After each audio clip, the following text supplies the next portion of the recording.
Hello friends, this is Summers and welcome to my YouTube channel that is Love for Anatomy. And today we're going to discuss about a very important topic that is the femoral triangle, which is sometimes also referred to as the Scarpa's triangle. But before we start with the topic, I will request you guys to please take a look at my previous videos as well. Now let us get started with the Scarpa's triangle. Now, this diagram represents the surface view of the upper thigh region.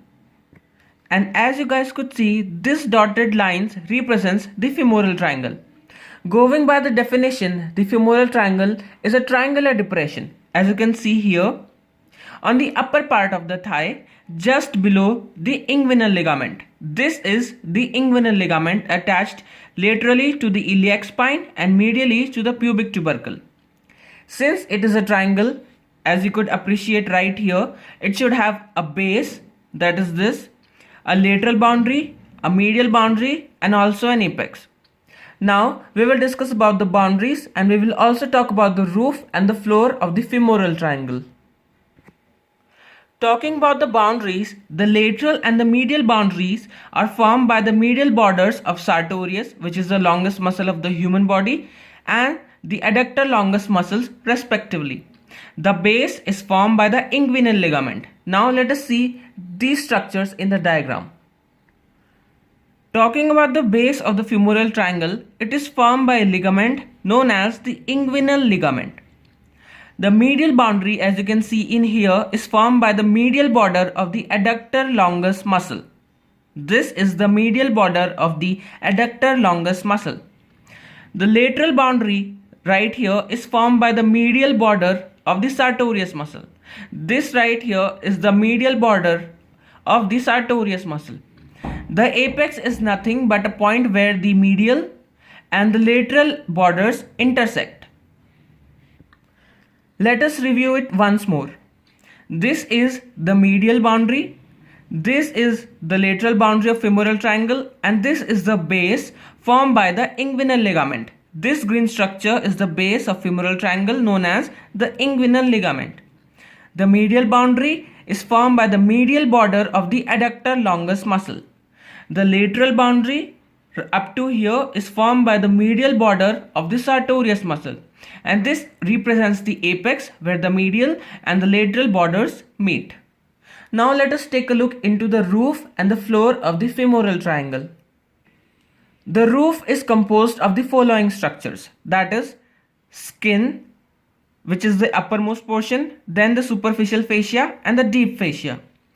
The superficial fascia has many structures embedded in it, that is the superficial inguinal lymph nodes, the femoral branch of the genitofemoral nerve, the superficial branches of the femoral artery, and the upper part of the great saphenous vein.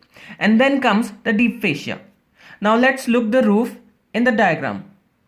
Now this diagram represents the sectional view of the femoral triangle. Let's see the components of the roof. The roof is formed by the skin, superficial fascia, and the deep fascia. Deep fascia in here, as you can see, it is of two types, fascia lata and the cribriform fascia. The cribriform fascia occurs in patches which covers the opening of the saphenous vein right here, and this is the fascia lata, and this is the roof of the femoral triangle. Now let us talk about the base of the femoral triangle. Up till now we have talked about the boundaries, we have talked about the roof. Let us talk about the floor which makes the femoral triangle. The floor is made up of muscles which are placed laterally and some of them are placed medially. The medially placed muscles are the adductor longus and the pectineus. In the sectional view of the femoral triangle, this represents the roof and this represents the floor. As you can see, medially two muscles form the floor, that is the adductor longus muscle and the pectineus muscles.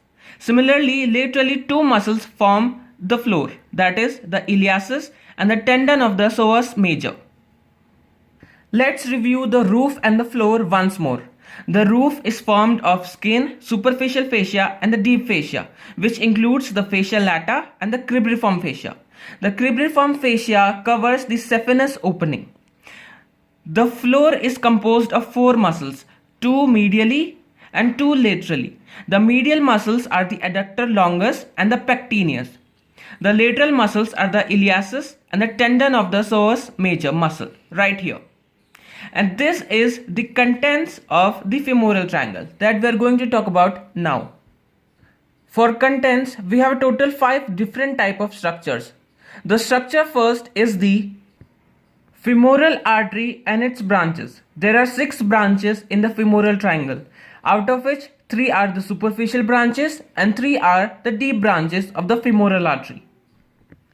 In the sectional view of the femoral triangle, we could easily see the femoral sheath. This right here is the femoral sheath with the lateral compartment, the medial compartment and the middle compartment. And this is the position where the contents of the femoral triangle are situated. So the femoral artery is located in the lateral compartment of the femoral sheath of the femoral triangle. That is this one. For the second content, we have the femoral vein and its tributaries.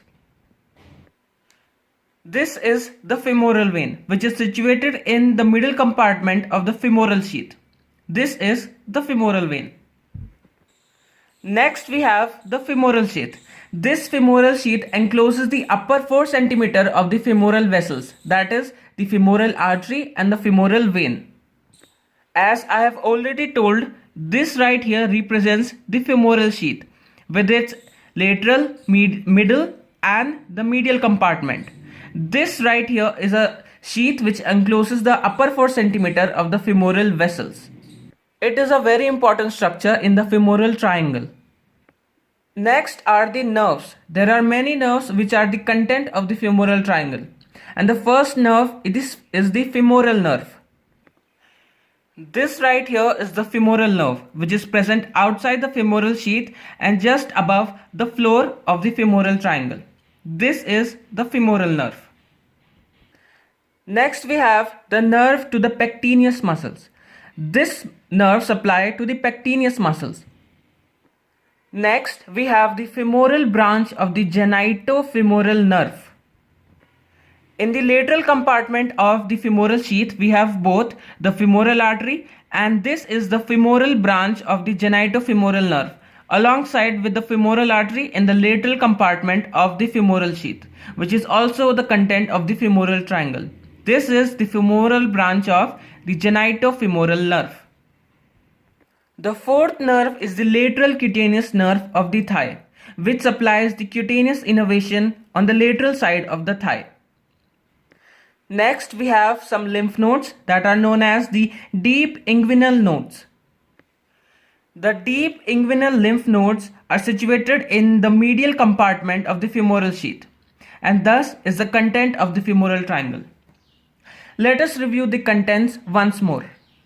There are 5 structures. First is the femoral artery, which is situated in the lateral compartment of the femoral sheath. Then we have the femoral vein situated in the middle compartment. Then we have the inguinal lymph node situated in the medial compartment of the femoral sheath. Then we have the femoral sheath itself as a content of the femoral triangle. And lastly, we have many nerves. First is the femoral nerve, which is outside the femoral sheath. Next we have the femoral branch of the genitofemoral nerve and 2 more nerves that are the nerve to the pectineus muscle and the lateral cutaneous nerve of the thigh. So guys, this was all about the femoral triangle or the Scarpa triangle. If you found this video interesting, please do like, subscribe and do share my channel, that is Love for Anatomy. Thanking you, signing off, Love for Anatomy.